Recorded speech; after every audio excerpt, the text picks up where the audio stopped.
Welcome to the Pacific Research Institute Next Round podcast. I'm Tim Anaya, PRI's Vice President of Marketing and Communications, and I'm here with our friend and colleague, Matt Fleming, PRI's Communications Director. How are you today, Matt? Good, Tim. How are you? Well, I'm happy that I don't have to fly anywhere these days. And, anybody who's been following the news or has had to travel, maybe some of our listeners are traveling for spring break and for Easter recess as they listen to this podcast. TSA is a mess. And it continues to be a mess, and kind of got me thinking, watching what's going on in Washington. For those who weren't following it, we had what we thought were the makings of a bipartisan solution to fund TSA and the operations of Homeland Security absent ICE, which Democrats want to have separate discussion, separate debate over that for trying to seek some policy reforms to prevent the kind of heavy-handed actions we saw earlier this year in Minneapolis and other cities. The Senate passed what was really kind of a bipartisan fix to this last week before they went on recess. And of course, we can't have good things. So the House refused to take that up, and they passed kind of another temporary funding fix, which the Senate, Democrats in the Senate had made clear they're not going to pass, and they had rejected several times in the past. And then Congress did what they do best. They adjourned for 2 weeks. It kind of reminded me, years ago before we changed it to a majority vote budget, we would have these budget impasses every summer. We would never have a budget pass on time by June 30th. And so we'd always enter the fiscal year without a budget in place. And there was always the debate, right, of shouldn't legislators be at their desk working? And yes, it's sort of a communications image thing. And I remember we would do many times, we're all sitting at our desks, even if the assembly isn't in session or the Senate isn't in session. So I certainly understand that, a lot of discussions on these types of measures happen at a higher level, and, sort of senators and legislators sitting around, just trading charges back and forth doesn't really do much of anything to move folks toward a solution. But well, I think when people watch this, right, they do expect better. They do expect their legislators are going to be at work. If they're not doing that, what are we paying them to do? How do you see this shaking out, Matt? Yeah, I mean, setting aside the policy debate for a second, it just is frustrating that Congress just can't seem to get anything done. Whatever does get done is usually highly partisan. There's no real buy-in from the other side, which means that whatever's passed is usually hated by half the country. When the other side gets in office, they spend all their time trying to chip away at whatever was passed. And those are the success stories. I mean, this is the other side of it where they can't keep the doors open. And, you and I, Tim, and lots of our listeners aren't going to cry over a shutdown government on its face, but there are legitimate things that the government does that we need them to do. We could certainly privatize TSA like it was privatized before 9/11, but even it's not privatized at the moment, so we need it to function, right? And absent privatizing essential services, we need them to function. And the fact that they just can't get this done is so silly. And I get that House Republicans didn't like the deal, but that's the way it is. That's the leverage that they have. They have to get everything they do, they have to get it through the Senate, which requires buy-in from Democrats at the moment, but Republicans when they're the minority. And that's just the way it goes. That's the reality of life. You have to get through the Senate. So they need to just kind of suck it up and do something, because right now, we're at an impasse, and it's unfortunate, and it's stupid and pointless. And you're not just going to get everything you want all the time. As I tell my toddlers, and I will probably write about it to my congressman as well. Well, and it reminds me too, going back to our budget fights of years past, it would be a similar kind of debate play out, right? The Senate passed some terrible budget that the Assembly didn't like, but the reality is that's about the best you could do in the environment given the political political constraints and the political reality of the scenario. And every time you have these kind of long, drawn out budget debates, if you looked at the final product that was passed, it was very close, if not virtually identical, to the proposal that was rejected at the beginning of the budget fight. And I wonder if that's what we're going to face here, too. That we're going to have all this kind of performative, no, that's not good enough. You need to do this. No, you need to do that. And we're going to get something very close to the proposal that the Senate passed last week. I think, too, and I understand it, there is definitely a rivalry between the houses. Every year, in our budget fights, right, the Senate would pass what we would think was a bad budget, and then they'd adjourn for summer recess. And then the assembly would sit around and yell at one another for weeks until the Senate came back.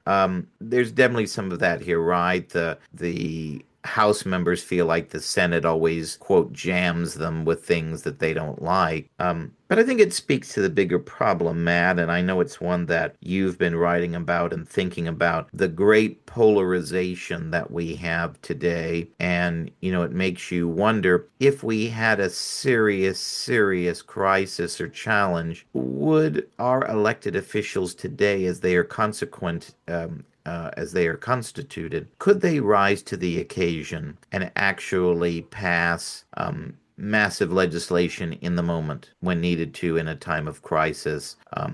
International conflict. Would they pass, the next big question, right, is, are we going to fund the operations for the war in Iran? Would they do that? Even though it's not the fault of the troops are following orders going over there. Are they going to fund, operations for the troops? What are your thoughts on kind of debates like this and this current mess, and what it says for our overly polarized politics today? Yeah, I think you bring up an interesting point because anyone who follows legislatures in general, but particularly Congress, there is always this tension between the House and the Senate. I forget who said it, but there's a famous quote, something like Democrats are the opposition, but the Senate or the House is the enemy. So there is that tension, but if the House doesn't like it, you know what they could do? They could pass something on bipartisan lines that would pass the Senate. I mean, nothing's stopping them from doing that if they know that whatever goes to the Senate needs to be bipartisan and get 60 votes. So they could try that. But, our entire system of democracy is based on checks and balances and compromise. And so this idea that even a small faction inside the House is supposed to dominate everything and get everything they want is kind of dumb. That's the point of the filibuster. That's the point of, having, the Senate set up the way it is and having the House set up the way it is. Everything is designed for compromise. And so when we forget that, we are sort of defying the Constitution, maybe not officially, but certainly ideologically. But while you're asking the question, I was thinking back to the last big thing that Congress had to get together for. And, they were able to come together on COVID. I don't necessarily love every decision that was made, but ultimately, a lot of the decisions that were made were probably the decisions that appealed to the greatest number of people, and they were able to kind of come together, and they were able to promote and support the president, who obviously the Democrats didn't like, support him in his efforts to get some vaccines through. So I think it's possible to come together. I think the war in Iran is an interesting one because at this point, you kind of need to fund some kind of resolution. I mean, I get it if they don't want to fund 20 years of this, but I mean, to just pull out now and leave it as it is probably would be an epic disaster. It doesn't mean we won't do it, but I don't know. I mean, will they end up coming together? It's hard to say. I did see Cory Booker was asked by NBC News's Kristen Welker. I don't remember the exact question, but she said something to the effect of, would you support the president negotiating a quick and relatively peaceful resolution here in Iran? And he said, well, first off, I don't really support anything this president does. And it's like, that's just so stupid. Cory Booker opposes the war. Okay. So, he needs to support something, right? He can't, if you don't support the war, then you probably support peace and you probably support a peaceful resolution, but you can't do that because you can't support anything this president does. I mean, we picked on House Republicans here a second ago, but that's just as stupid, if not worse, actually. The president could potentially be giving you what you want, but you're not going to do it just because you don't like him. I mean, I don't know if you've ever watched the movie Idiocracy. I actually assigned it to my students this week as a bit of extra credit. But it really, if anybody hasn't watched it, I highly recommend you watch it because it's a satire about, basically showing how we are as a society today, even though it was made 20 years ago. We've just grown so ridiculous. And I don't know what the path forward is. I mean, maybe we really need a serious war in order for people to get past their pettiness. Well, speaking of the Iran conflict, it's certainly a big issue in Washington these days, not only for the issue of, does the president have the authority to launch a conflict under the War Powers Act, but also the political hot potato of gas prices. And this is an issue that is both a national issue, but it's also a state issue. And, we've been seeing, the different California gubernatorial candidate offering their ideas for how to deal with high gas prices, some of which have to do with gas taxes. And you're seeing Antonio Villaraigosa has a plan for suspending some of our gas taxes to bring relief to California drivers. Matt Mahan wants to have a reimagining of how gas taxes are levied in California to be, as he puts it, and I don't know how this would be, so it's less of a burden on kind of working Californians. The issue that we have in California, what we're not seeing really from any of the candidates, maybe the Republicans would agree with this, is, well, California, right, we have among the highest gas prices in the nation because we have among the highest gas taxes in the nation, but we also have bad policy that adds another $1.30 to $1.40 per gallon. So yeah, we might save a little bit if we rolled back permanently or temporarily some of our gas taxes, but the underlying question, are we going to reform the laws that make gas so much more expensive to produce and purchase in California? Well, we're not going to do anything to those laws. Matt, how are you viewing this debate over gas prices? It seems like for a Trump administration and for Republicans who campaigned on lowering the cost of living, this whole war, gas prices rising at about $1.20 a gallon in a month nationally, couldn't have come at a worse time. It couldn't come at a worse time. And what strikes me is after everything we just talked about, maybe that split screen of stupidity is no more obvious than here, right? Gavin Newsom can't wait to talk about how Trump, increased gas prices. And I mean, that's true. That is true. This war in Iran has caused a global gas price spike. But to say, like you just pointed out, I mean, Newsom is overlooking all of the number of policies that he has either supported or turned a blind eye to or done nothing to reform that have made California already the most expensive place in the country for gas. So there's a little bit of that. And I remember I tweeted something about this the other day about inflation on gas prices in California, and this was before Iran. And, it was an LAO study showing how gas prices in California, the inflation on them just outpaced the rest of the nation, which is an interesting thing. And then someone, tweeted back about how, oh yeah, I knew it wasn't had nothing to do with Iran. And it's like, no, it has a lot to do with Iran too. They're two different things. But at the end of the day, Californians are just getting kind of stuck with the worst of both worlds. But you bring up an interesting point about Trump in particular and talking about wanting to bring down the cost of things in general. And gas is obviously one of the most important commodities in terms of cost of living. Well, I guess oil is. And he also campaigned on no more forever wars. And, maybe he will get out of Iran quickly.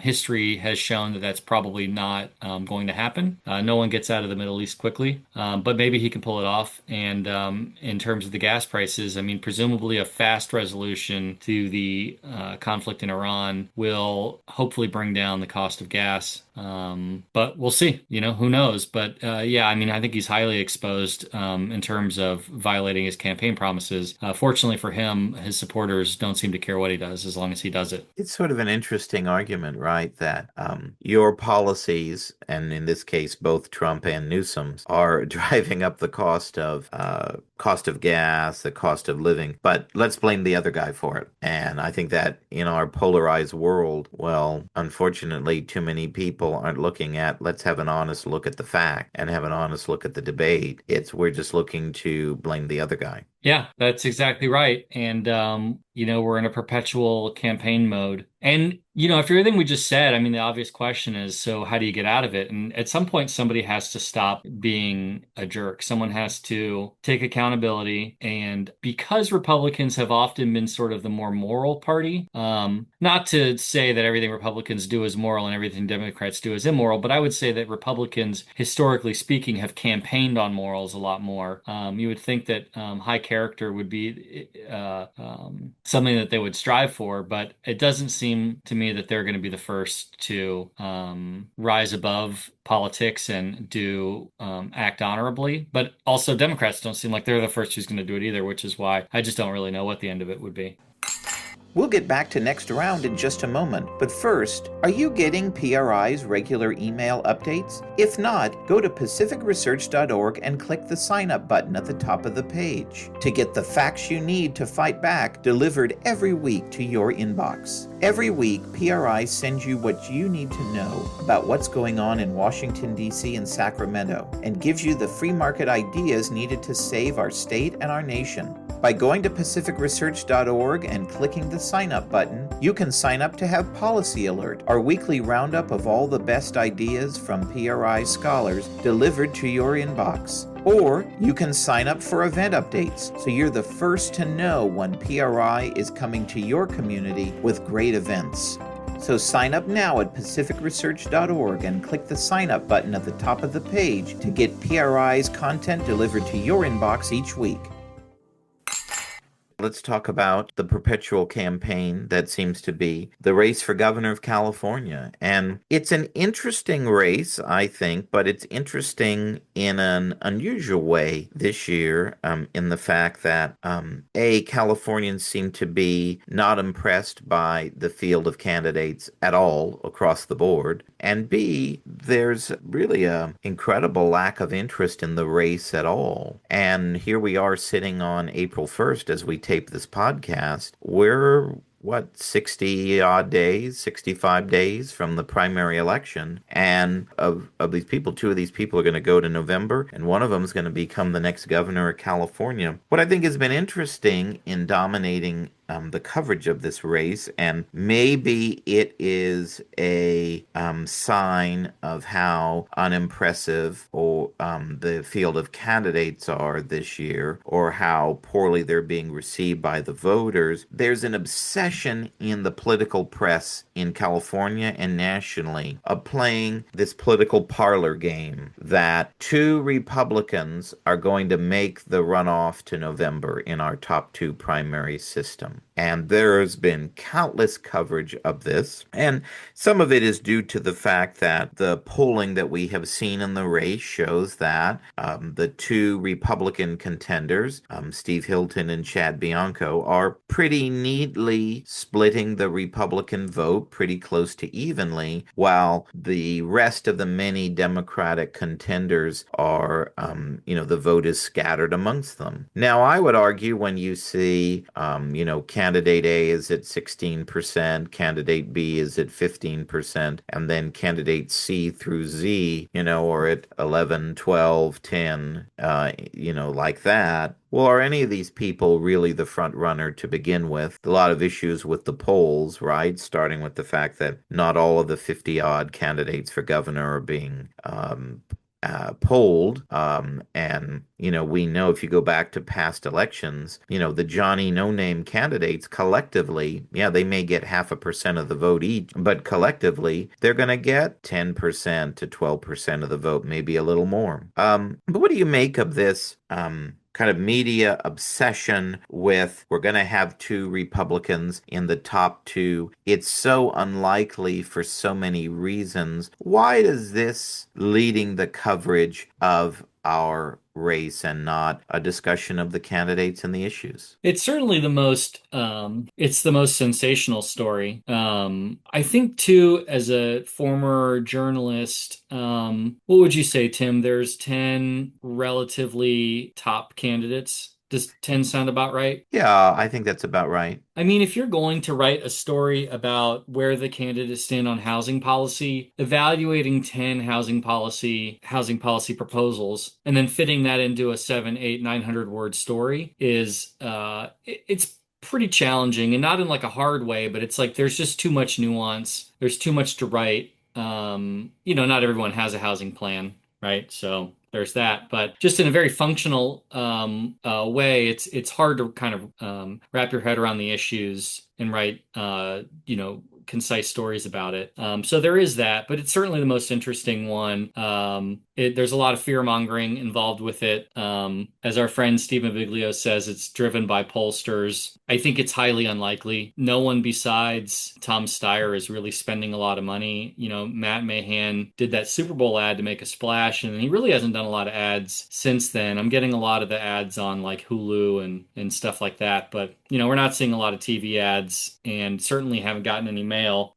So that's going to change. The unions have largely made their choice, and they haven't started spending money yet. But once they start spending money, that'll probably move the needle. I think what's really funny is Steve Hilton, who's a friend of PRI. His best chance, and arguably his only chance of being elected governor, is if two Republicans make it through the top two. And yet he finds most of his time trying to push down his top Republican opponent, Riverside Sheriff Chad Bianco, which is just kind of funny. I mean, I don't know why he's doing that. It reminds me of a former boss who used to say every Republican in the legislature would be fine if there was only one left, as long as they were the one.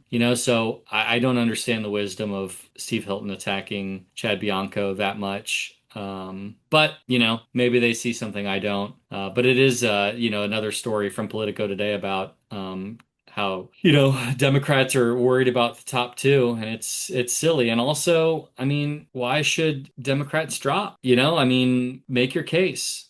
You know? Well, we've had this discussion, and you're probably sick of me saying it, but every time this comes up with the polling, I say, if you're Betty Yee and you're at 2 and the leading Democrat is at 10, well, it's not a lot of a leap to go from 2 to 10. No, no, because probably if you start catching a little bit of fire, covering 40-point swing or something is a lot. But if you start catching fire and you're also pulling from other candidates, if you're pulling 2, 3% off someone who has 10, 15%, and you're also catching a little fire, I mean, your growth is going to be a little bit exponential too. So it's not crazy for them to think that. For the record, I think it's totally crazy for Tony Thurmond to think he's going to go anywhere. But setting that aside, the rest of them, I can see their case and their belief in themselves. I mean, Betty Yee just really launched her first ad. The only people who thought it was genius were her political consultants. Everybody else didn't seem to care. But I mean, you got to give the candidates a time to actually do something, and people aren't paying attention to it either. So And are people going to pay attention to it, right? why not? Traditionally, the primary election is a significantly lower turnout than the general election. That's especially the case in an off year. We think, by all the tea leaves that this is setting up to be a big Democratic wave year. Well, should we extrapolate anything from that in the primary election? I would say probably not. Republicans tend to vote more in a primary election. If history's a judge, Republicans would have a higher share of the vote than their proportion of the electorate in the primary election. Well, if that carries out in this election, well, I don't know, maybe there's something to this top two theory if you get that. But, when you have a very, very splintered field, turnout is all that matters. I think the point on Thurman, of course, is an interesting one because on paper, you would think he's a guy that could potentially catch fire. Remember, if you're going from 2 to 10, it doesn't take a lot to catch fire, right? right? You get a lot of interest in coverage over a week or two, and that does it. One of the interesting things that you're starting to see, though, in the race, even though the public isn't really buying anybody yet, and they're not really paying attention to the race, there's an insiders primary that's going on. And it seems like the kind of left-leaning interests and the kind of established interests in Sacramento are starting to put their thumb on the scale, and it seems like in favor of Eric Swalwell. You saw not too long ago the SEIU announced that they're endorsing Eric Swalwell. And to your point about Tony Thurmond, Tony Thurmond, the only reason he's superintendent of schools today is because CTA put their thumb on the scale for him 8 years ago and spent millions of dollars to get him elected superintendent of public instruction. Well, they spurned him in the governor's race and they endorsed Eric Swalwell. Those are big gets for him. That brings money. It brings, more importantly, organization, manpower, slate cards, independent expenditures, all of those sorts of things. What do we think about this insider primary? Will it matter in the end, especially in a race that no one seems to be, voters collectively don't seem to be buying any of these major candidates? Do groups like SEIU or CTA or others putting their thumb on the scale and putting big money in the race? Realtors, I believe I saw, are, just announced a big IE against Tom Steyer. Does that matter? What do you think? I think a lot of the institutional Democratic constituencies are split, as you mentioned, but Swalwell getting CTA, which is arguably the most powerful special interest group in the state, and SEIU are really, really big. I don't know how much it matters that Julia Brownlee endorsed, Swalwell and other members of Congress, but I definitely think, the public sector unions have a lot of muscle and a lot of sway, with voters and within the Democratic Party. And I can see that, it seems like a lot of the institutional Dems hate Katie Porter. It also seems I don't know if they hate Tom Steyer. I think they roll their eyes at him, but he's really old, which they don't like, and he's a billionaire, which they don't like. And Swalwell is not old, and he's not a billionaire. So I can see the appeal. I don't know that every constituency matters, but I do think SEIU and CTA matter, especially in a tight race where a couple points might make the difference. I mean, I don't know how much their millions of dollars and their thousands of volunteers matter, but I would imagine that they're at least good for 3 to 5 to 10 points. So that could really be the difference. What I do think is funny, to kind of go back to Thurmond and Betty Yee and them, there was the canceled debate at USC where the only candidates who were invited were all white. They also were the only ones who were polling well, plus Matt Mahan, who has millions and millions of dollars in his own account and also in an IE backing him. And the rest were all candidates of color, and they banded together and they got the USC debate canceled because they said it was racist, that all of them were excluded. And what's funny about all of those low polling candidates is that they are the ones who've been in the race the longest. And maybe not exclusively, Katie Porter's been in there for a long time too, but Thurmond, I think, announced like a year ago or something like that. They're just not catching on. They could still catch on theoretically, but they're not catching on. But it is really funny that they said the debate was racist, and it's like people just don't like you. you know? And it's not because of your race, it's because your candidacies are duds. And I don't know, would Villaraigosa make a better governor than a lot of the people who might potentially get it? Possibly, but voters, don't care. They don't think he's a good candidate for whatever reason. So I don't know. I think that's one of the other funny big stories that we've had of this gubernatorial campaign is how the USC debate was racist because a bunch of low-polling candidates who voters are rejecting, weren't invited to the debate. That's right. And now we see that the next star stations in California, they're going to be hosting a debate coming up on April 22nd. And the only candidates who have confirmed and qualified for that debate are also white candidates, right? It's Porter, Swalwell, Steyer, Hilton, and Bianco. And so that's the question, right? Is that a debate is not an entitlement, right? So debate organizers can invite whoever they want. They don't have to have polling criteria or other measures, right? You can invite whoever you want. And should you invite everybody? Well, that's unseemly, right? Do you have 10 people on the stage? How can you hear from anybody? So I understand. We saw, remember in the 2016 presidential debates, you had remember the kids table debates and the grown-ups debate, right? Because there were so many candidates, right? And in 2020 on the Democratic side, you saw a lot of that too. Well, how do you learn anything about any of them when you have so many? So you have to do something to winnow down the crowd. But I thought that whole thing was silly. The answer to this, right, is we need to see the candidates more and hear directly from them more and what they would do and ask them policy questions and have journalists and voters asking them tough questions. What I think it means is we're probably not going to have as many debates as we thought we might, because if you're a sponsor of a debate, who wants to get into all of these issues, right? With, well, you didn't meet our criteria for debate participants, so we're going to boycott you or call you a name.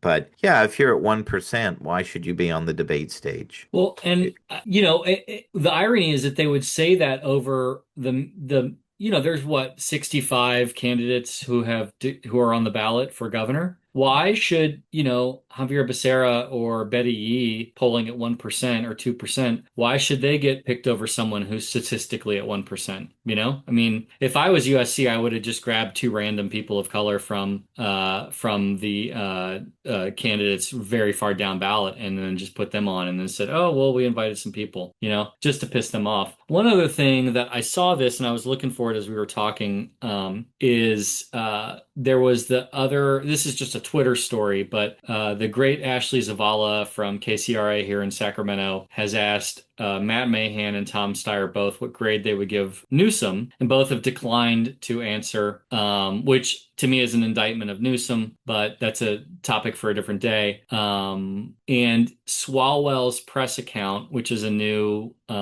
Twitter account that I guess they're trying to emulate Newsom's awful, Governor Newsom press account, tweeted at him. They said, "You haven't followed the last 8 years closely enough, Tom." This is to Tom Steyer. "You haven't seen our governor go toe to toe with Trump administration, preventing dangerous rollbacks of our liberties, protecting the environment, defending reproductive rights, and refusing to bend the knee to MAGA." What I find so funny about that is none of those things really speak to the top issues that Californians face when they talk about public polling. None of those things have anything to do with cost of living, at least not in a positive way. The going toe to toe with Trump and not bending the knee to MAGA is actually the exact same thing. They just phrased it differently. Defending reproductive rights, which is funny because reproductive rights are no more secure now than they were when, or I should say, no less secure now than when Newsom came into office. It's just so absurd, what is defining this race. But we're going to get the candidate, we're going to get the governor we deserve if this is the kind of non-issue issues that matter. I think one of the other interesting issues that's underreported in this race, and why it'd be good to have some coverage of issues and leadership profiles and such, is that, of all these quote unquote major contenders, very few of them have any if any of them have any experience in Sacramento dealing with the legislature. Very few of them have any executive experience at all. And so that's why debates like these are important, because you can test how strong are you going to be in standing up to the legislature and promoting your priorities in the legislature. Even if they're your allies, the legislature's job is not, as Gray Davis famously suggested, to implement the governor's vision. And, if you have someone who doesn't even know where the bathroom is at the Capitol, well, that's going to be a pretty hard job to roll over jaded legislators who have dealt with many governors before. And to that point, SEIU and CTA endorsing Swalwell really speaks to, where he's going to stand on dealing with public sector unions, which is, actually something the governor would be their boss in many respects. Maybe not maybe not teachers, but certainly SEIU. But yeah, I mean, we're probably going to get a dud, whoever it is. And if 8 years of Newsom have been bad, 4 to 8 years of Katie Porter, Eric Swalwell, Tom Steyer will also be bad. And honestly, if we get a Republican governor, I'm not indicting them as governors, but the legislature is never going to work with them. So lots of veto overrides, lots of performative politics, and if whoever it is doesn't get recalled, they'll be out in 4 years having accomplished almost nothing because the Democrats won't work with them because there's no incentive to. That's right. We have there's not been a veto override, interestingly, since 1982. Well, we will make up for lost time if you have a Republican governor elected. We'll get back to our great guest in just a moment. But first, are you following PRI on Facebook? By following PRI at facebook.com/Pacific Research Institute, that's all one word, you'll be the first to read free market ideas from PRI's terrific team of scholars on all the hot issues like education freedom, single-payer healthcare, crime, homelessness, green mandates like the ban on natural gas appliances, and more. Plus, when you follow PRI at facebook.com/Pacific Research Institute, you'll be the first to know when tickets go on sale for PRI's must-attend luncheons, dinners, and galas across the state. And you'll be first in line to secure your spot to hear great speakers like Michael Schellenberger, Gordon Chang, Steve Hilton, and many more. So go to facebook.com/Pacific Research Institute and follow PRI today so you'll be the first to know. As we close our discussion on the governor's race, another interesting thing that popped up this week is the revelation that allegedly Kash Patel is going to considering releasing redacted files, of course, about Eric Swalwell and the investigations into him and the notorious Fang Fang.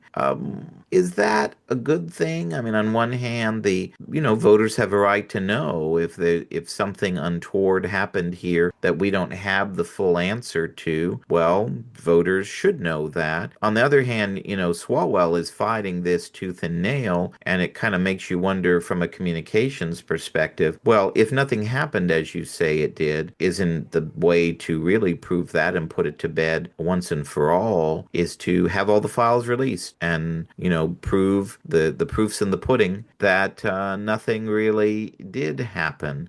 If you were advising Eric Swalwell, what would you advise him to do in approaching this controversy over his FBI files? Well, just because he didn't do anything legally wrong doesn't mean he didn't do anything embarrassing. And so I could see how, he allegedly, the rumor is he had an affair. I guess it's not an affair because he wasn't married, but he had a relationship with this spy, which if at a bare minimum makes him look stupid. But I could also see how, of course, in his defense, she wouldn't be a very good spy if she was easily found out. But I could see how he wouldn't want this affecting his family and embarrassing his wife. And, maybe he did do some dumb stuff. But like, I really just believe that if he was guilty of espionage, I mean, he was put on the House Intel Committee after this. And then I believe he's on Homeland Security now. I just can't imagine that there's actually some sort of like espionage thing in there. And if it is, it's a massive, massive failure of the process over multiple presidents, over multiple leadership in the House. If I had to guess, I'd say there's not going to be anything legally damaging in him, but possibly personally damaging in him, and certainly possibly politically damaging. Although I think anything that comes from Kash Patel and the Trump administration is going to be sort of,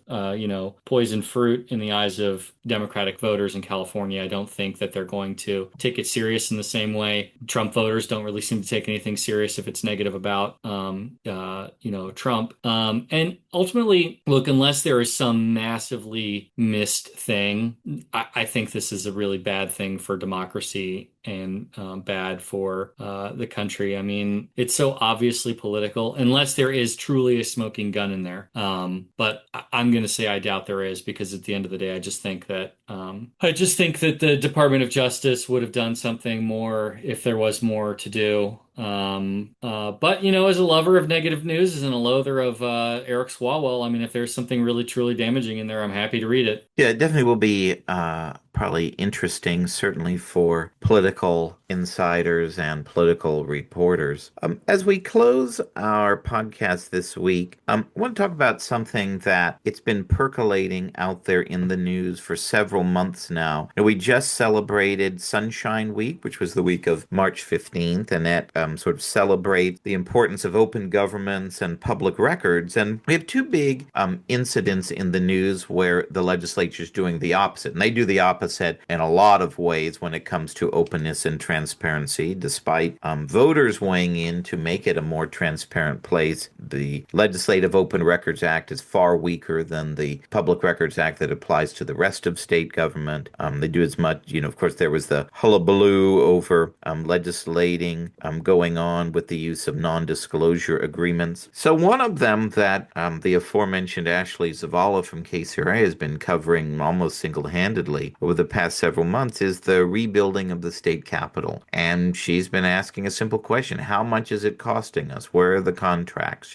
Let the voters see how we're rebuilding this, the people's house, and what it's costing people. And the legislature has rejected every request to open up the records to public and media scrutiny. And I find that very curious at this point in the project because it's about half built by now. Yeah, there is an element to if a vendor knows the state is doing something, there's the tension that, well, they might try to bid it up and taxpayers wouldn't get a fair price for the project. But we're at the point in the project where contracts are signed, it's half built. We've purchased all the raw materials for the project. So that argument of, well, some of these things need to be done in secret, it doesn't hold water to me. But I say this as someone who I'm very strongly in favor of the Capitol Rebuild project. A lot of conservatives have not been. I didn't think there. I know you couldn't have just done a simple remodel of the building within the existing